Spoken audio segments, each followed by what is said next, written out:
Namaste, my dear students. Today we will discuss impulse invariance method. Previous classes I explained how to design a analog low pass filter using Butterworth and Chebyshev. We find out the transfer function for a given filter specifications. Now we'll discuss how to convert analog filter into digital. There are two methods. One is impulse invariance method. Second one is bilinear transformation. This impulse invariance method is relatively easy. First, let me explain the concept of theory, then we will solve the problem. So if you look at here, this is H of Z, a Z transform formula. Then H of Z at Z equal to e power st. So basically we know that Z is nothing but e power j omega. Okay, so this omega is a digital frequency, or this is also equal to e power j ohm t. So in that sense, Z is replaced with e power S. S is nothing but j ohm t. And this is the formula h of n e power minus stn. Here Z is replaced with e power st minus n as it is.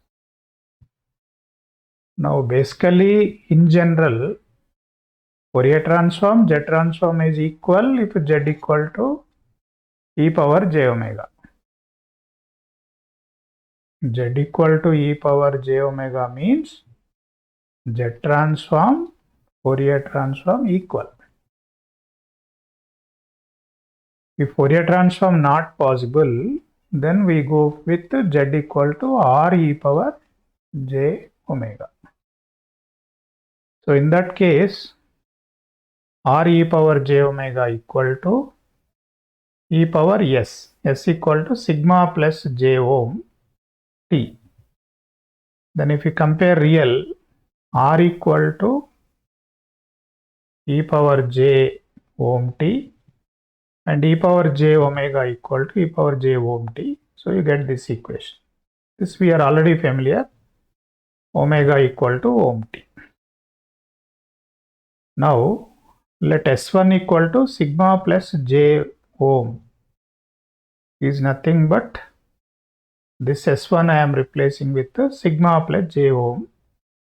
So what is Z1 e power sigma t e power j ohm t. Then another pole at S2 sigma plus j ohm plus 2 pi by t. So here real part is same, only imaginary is having a difference of 2 pi by t. Then what is Z2? E power sigma t e power j ohm t plus pi by t. The t cancel, you will get this. So if you simplify e power sigma t, what is e power j2 pi is 1. We are getting same thing. Here Z1 answer, Z2 answer is same, even though S1, S2 is separated with the 2 pi by t. So that is the drawback of this system. If the real part is same, imaginary part is differed by a integer multiples of 2 pi by t. This is the biggest disadvantage of impulse invariance method. So even though, when it is separated, only imaginary value is changed with 2 pi by t, Z plane mapped to same point. That's a problem. But here if you apply, let us take analog transfer function HEA of S. S plus A by some second order. It is a product of first order. Then inverse Laplace transform of this is e power minus AT cos BT for t greater than 0 and 0 otherwise. This is impulse response. But how do you change into discrete? Replace t with nts. So wherever t is there, nts, you get a discrete. Then discrete sequence transform is h of z. Again find the z transform to this. If you find the z transform of this, you are getting this one. The z power minus 2 factorize, you will get this. Don't worry about all these answers. So background already work is done. Ready-made answers given. Now what is important is exam point of view. Nobody will ask you to prove all these things. Just for theory concept I am explaining you. The pole located at s equal to p is transformed into a pole in the z plane at z equal to e power pts. That is the mapping you can observe. Here we have a pole at s1 equal to minus a minus jb. Here e power minus of a plus jb ts minus of a minus jb ts. So keeping this in mind, instead of doing all these things, directly how to get this h of z formula. So a pole located at s equal to p transformed into a pole in the z plane at z equal to e power pts. However, finite zero located in the z plane at z equal to minus a was not converted into zero in the z plane at z equal to e power minus ats. Although 0 at s equal to infinite was placed at z equal to 0. So whatever way mapping done in pole, same way not applicable to zeros. And fortunately, in Butterworth and Chebyshev low pass filter, we don't have zeros, we have only poles. So this impulse invariance mapping technique is applicable to S domain filter. So that is the point. The same thing, structure is also shown. Here Z inverse coefficient is 2 e power minus a ts. This is not tx, it is ts. ts cos b ts. Then here also e power minus a ts cos b ts. So denominator is implemented using this feedback and numerator is implemented with this. So this comes under digital structures, the topic already over. From that you can understand. Now this mapping theory apply on Chebyshev filter. Design a Chebyshev low pass filter using impulse invariance method. Chebyshev, we can apply impulse invariance on Butterworth as well as Chebyshev, but here I am solving for Chebyshev. So Chebyshev filter design already done.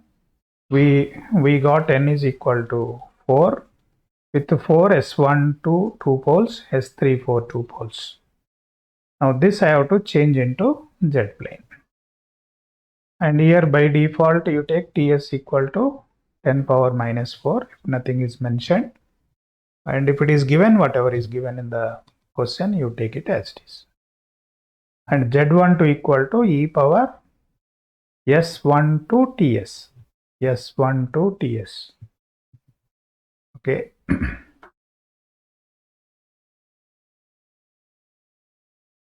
S12 Ts.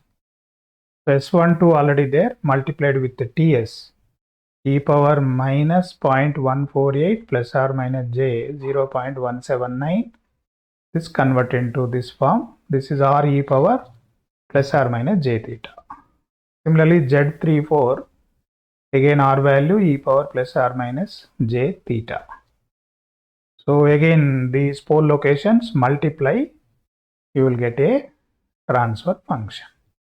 How do you get transfer function? Earlier I explained in S plane. The same way you can do it in Z plane. So 2r cos theta like that I told you. So 2 into r is 0.862 cos of 10.2. Here 2 into 0.94 into cos of 24.8. This is Z inverse coefficient.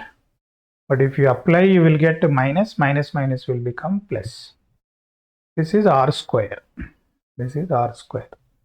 0.862 square, 0.94 square. So this structure is shown in the realization. So this is a constant K. This is one second order filter. This is another second order filter. And cascading of this will give fourth order. So this is how you can design the impulse invariance method. So in the exam, they give some filter specifications. You have to design Butterworth or Chebyshev, then apply the impulse invariance method. So this pole mapping rule important to remember. Then change your pole locations into Z-plane pole locations. Multiply. Here you will get second order. Here you will get second order. Again, I am telling you, using calculator, verify these values. Otherwise, you will face problem in the exam hall. So next class, we will discuss about the bilinear transformation. Thank you.